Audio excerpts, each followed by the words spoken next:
Welcome back to the channel. I'm Jenny Coat, welcoming you here to, well, we're in Weir Yard at the moment, but actually it's another room in the house that has been the scene for quite a dramatic change to my exhibition layout. Myneth Tatters, of course, has done quite a few shows on the scene and has always attracted a reasonable amount of attention.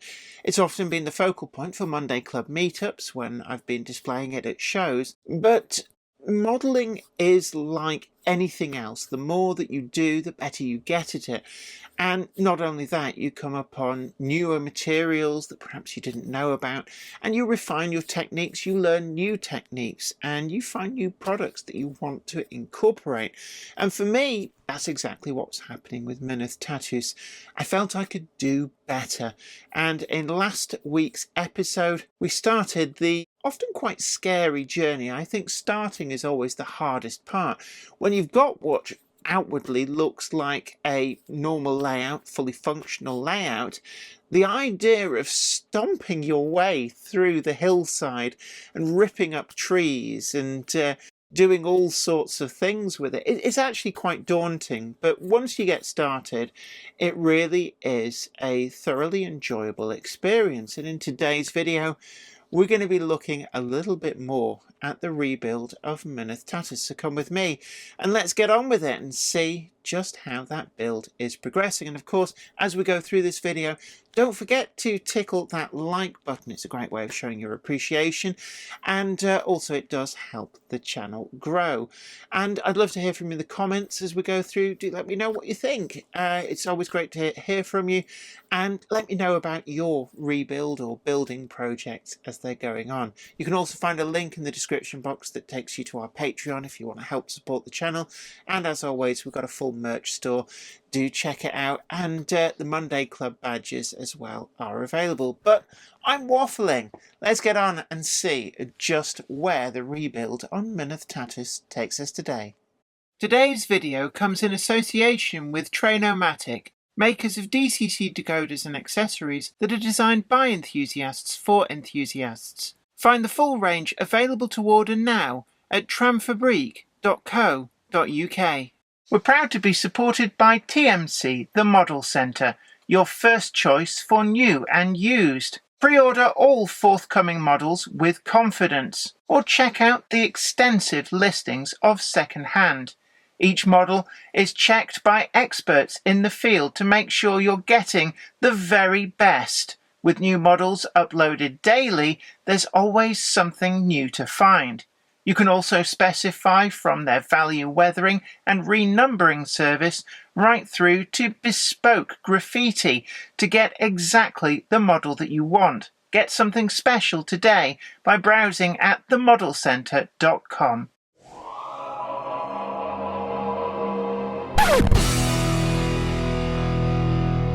I'm back on the Myneth Tatters rebuild, and I got the last of the quarry area kind of filled in with the foam board and offcuts of the polystyrene. And then during that night, I cast out a whole load of the Woodland Scenics rocks. Woodland Scenics sell a range of these, so you can get different types and styles of rocks. And these are exactly the same as their range of ready rocks. We're going to start out with lightweight hydrocal plaster, again from the Woodland Scenics range. And this is a new box, so we're going to open this up. And I'm going to mix up an amount of this.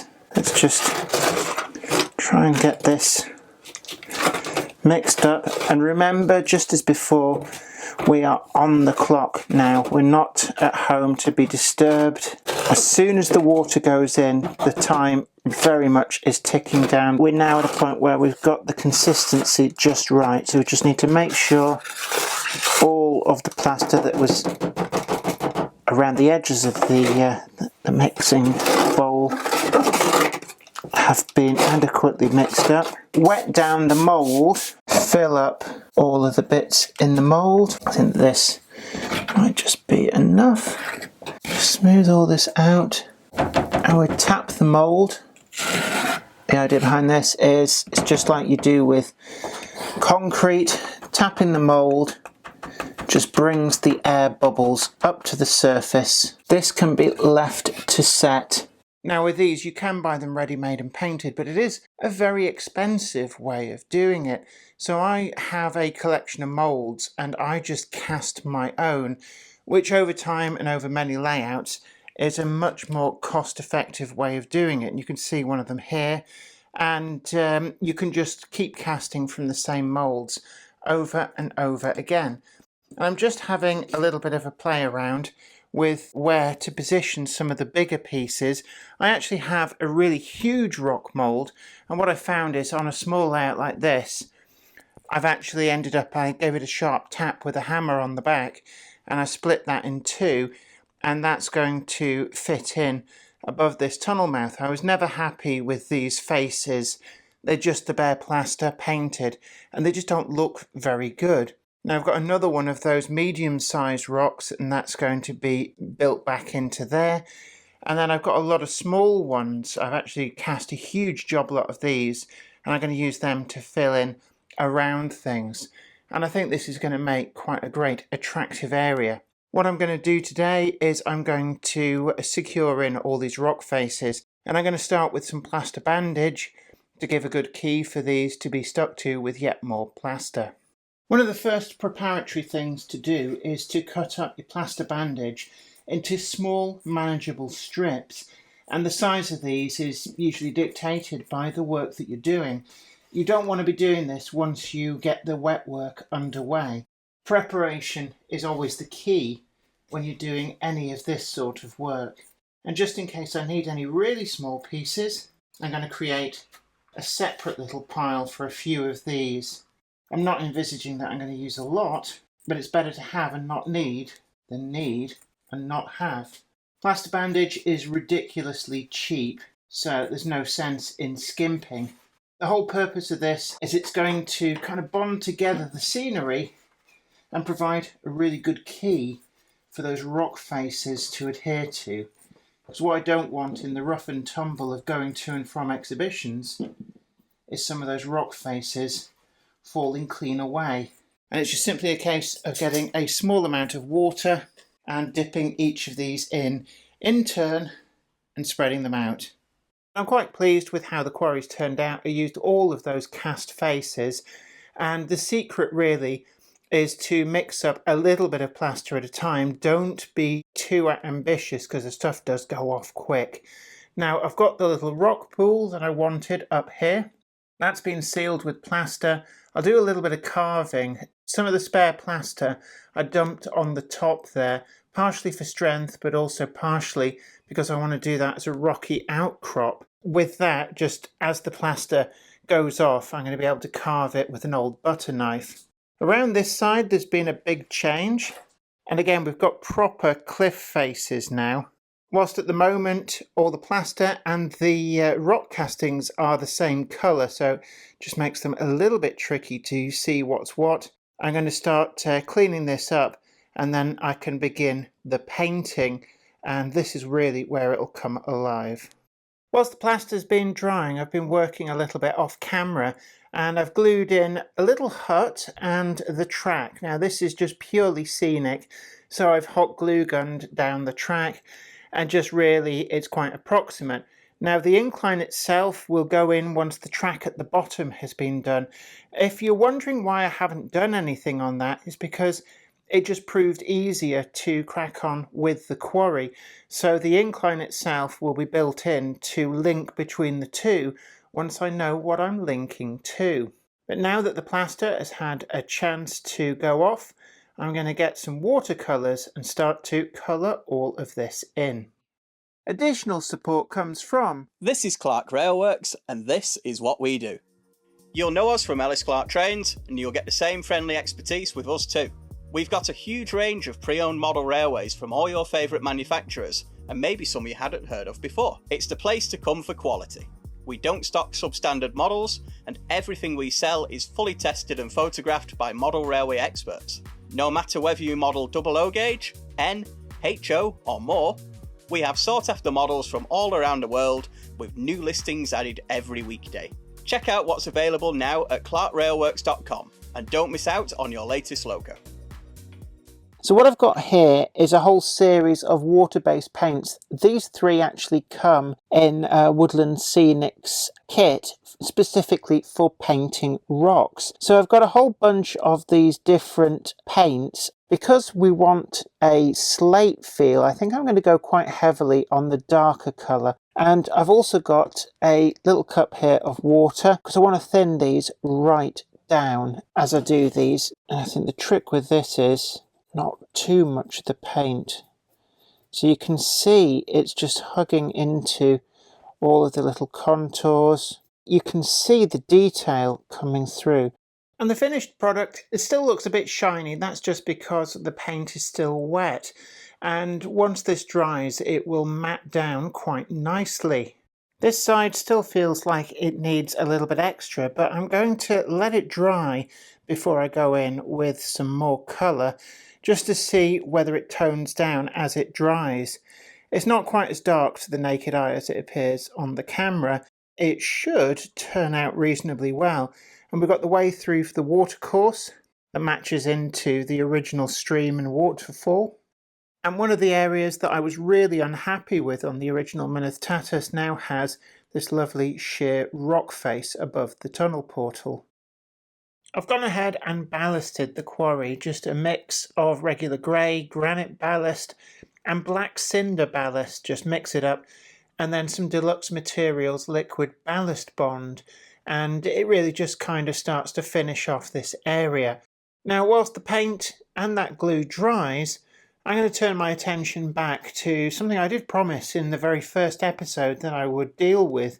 I think it's time to look into splicing in the point and the point work and working out where the track is going to go to get back to the base of what will become the incline to the quarry. First thing I want to do is scrape back the terrain and just create a path for the track to go on. And in a lot of the instances, we'll just be able to get in, prise underneath, and just clear this away. The original track bed was actually wide enough for 2 tracks, so we should be able to create a reasonable base that we can then lay the track into. So there we go, we're continuing with the Mynydde Tatus build, and do let me know in the comments section down below what you think of the progress. How do you think it's going? And are there any tips and methods that I've shown that perhaps interest you to incorporate into your own layout? Do let me know. It's always great to hear from you guys and the projects that you're working on.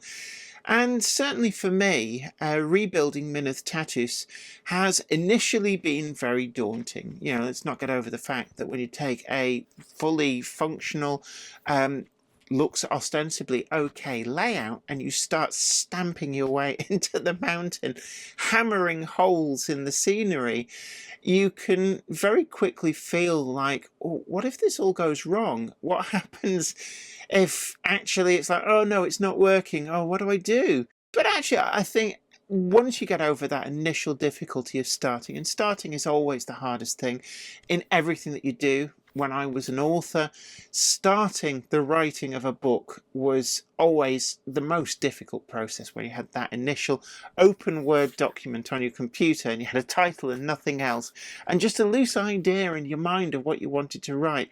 That was the most difficult part. But once you overcome that, once you start work on rebuilding something, the enjoyment comes in. And I love building layouts. It's, for me, that's the most enjoyment. And with Mynydde Tatus, I very quickly got into my stride, and I hope some of that enjoyment does come across.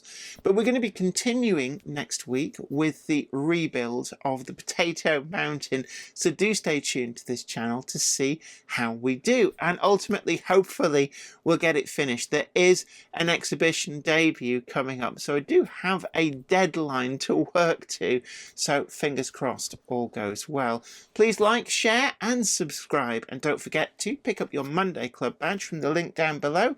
It gives you access to unique in-person discounts, shopping at a huge number of different retailers. Details on the website. We always say support the retailers that support your hobby and pick yourself up some great materials that you too can get your own layout build or rebuild underway. But until next time, this is me, Jenny Kirk, saying take great care of yourself. Bye for now. Today's video comes in association with Trainomatic, makers of DCT decoders and accessories that are designed by enthusiasts for enthusiasts. Find the full range available to order now at tramfabriek.co.uk. Additional support is provided by... This is Clark Railworks, and this is what we do. You'll know us from Ellis Clark Trains, and you'll get the same friendly expertise with us too. We've got a huge range of pre-owned model railways from all your favourite manufacturers, and maybe some you hadn't heard of before. It's the place to come for quality. We don't stock substandard models, and everything we sell is fully tested and photographed by model railway experts. No matter whether you model double O gauge, N, HO or more, we have sought after models from all around the world with new listings added every weekday. Check out what's available now at clarkrailworks.com and don't miss out on your latest logo. We're proud to be supported by TMC, the Model Centre, your first choice for new and used. Pre-order all forthcoming models with confidence, or check out the extensive listings of second-hand. Each model is checked by experts in the field to make sure you're getting the very best. With new models uploaded daily, there's always something new to find. You can also specify from their value weathering and renumbering service right through to bespoke graffiti to get exactly the model that you want. Get something special today by browsing at themodelcentre.com. I'd like to thank everybody over on Patreon, and an extra special huge thanks goes out to our Patreon heroes. Without you guys over on Patreon, we really wouldn't be able to keep making the video content that you see on this channel. And don't forget that you can also head on over to patreon.com/JenniferKirk and check out the different tiers of rewards. Thank you so much. You are absolute legends.